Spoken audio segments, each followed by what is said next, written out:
Hello, and welcome to Book 5, Chapter 10 of You Should Be Reading. Today I'd like to talk to you about Solar Express by Ellie Modesitt Jr. This is one of his newer books, published in, I believe, 2015 or 2014, one of the two, somewhere around that. And, and it is one of his sci-fi books that's kind of standalone. Although, as I understand it, it does connect to some of his other sci-fi work. I'm not sure what ones exactly, but there is an alien artifact in it. Now, the interesting thing is that this is kind of inspired by NASA, and it has a wonderful tagline saying, "You cannot militarize space unless you keep it a secret." And that's what the book is about, because you have uh, three powers. You have the Chinese Federation, which deals with which is around like China and Japan and the Asian countries in and around that area. You also have NORAM, which seems to be Canada, the United States, and Mexico all wrapped up together. And um, you have the Indians as well, who have one. And basically, the Chinese Federation and the NORAD Federation have space elevators. The Indians and whatnot, and their little conglomerate, have a partial space elevator that they're developing, and the Chinese want them to stop. And there's claims from the Chinese that they're militarizing space, and if they do, then we're going to respond with absolute force and blah blah blah. And the NORAM government is just come on guys, calm down, calm down. That's the backdrop for this book. The actual story deals with Dr. Alana Wong Grant, who is an astrophysicist on a research station on the moon. She's the only person there maintaining the station, doing her own research when she gets time, and making sure that the lunar array is properly functioning for everyone that's buying time from the Foundation to study the skies. And she discovers an asteroid, or what she thinks is an asteroid, heading in towards Earth, towards the sun. Except it's not an asteroid. They find out a little bit later in the book.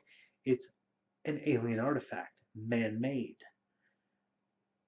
And because of this, our other main character, Captain Christopher Tavoyan. It's Tavoian. I think it's Tavoyan.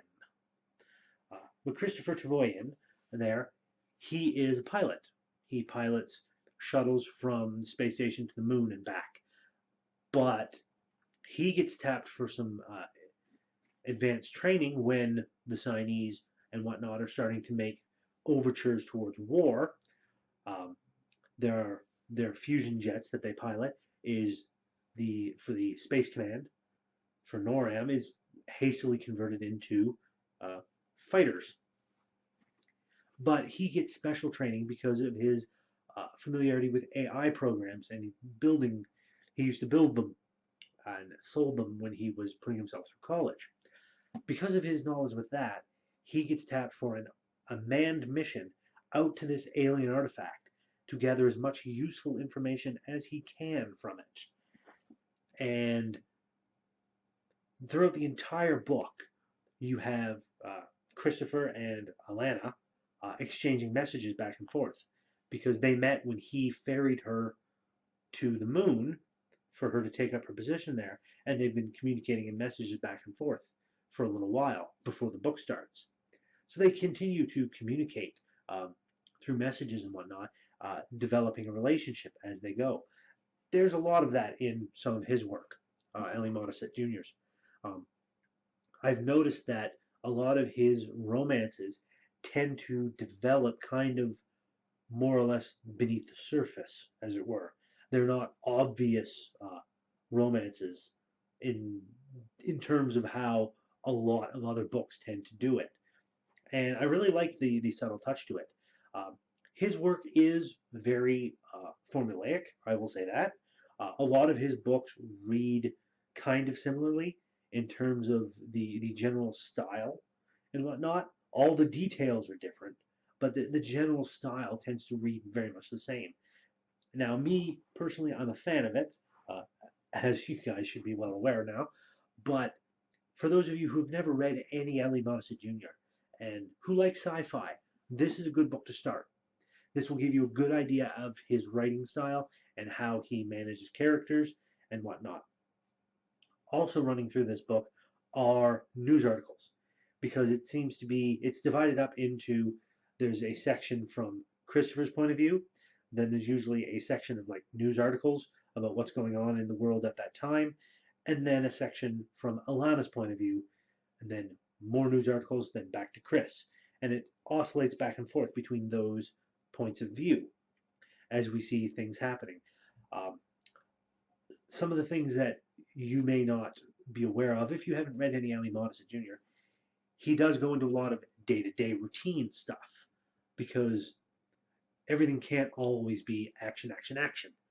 And that's what I like. There's a lot of these day-to-day stuff that kind of fills in background thoughts, background details that may not get a chance to shine when there is, uh, much more vibrant fighty scenes and whatnot. So I like that. I quite like that.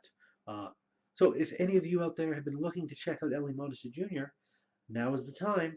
He's got this new book out, Solar Express, and it is well worth a read. So yes, I'm going to leave this episode here. Thank you all so much for watching. As always, if you like what I'm doing, please give that like button a tap. Give that subscribe button a tap as well if you haven't already, so you can be kept apprised of when I do new videos. And throw a comment in the comment section. Have you read any Ellie Modesitt Jr. books? Do you know of any other books in a similar vein to Solar Express, sci-fi and whatnot you think I might enjoy? Please throw the comments in the comment section. Let's get a discussion going. And until next time, my friends, remember, you should be reading Solar Express by Ellie Modesitt Jr. And I'll see you next time.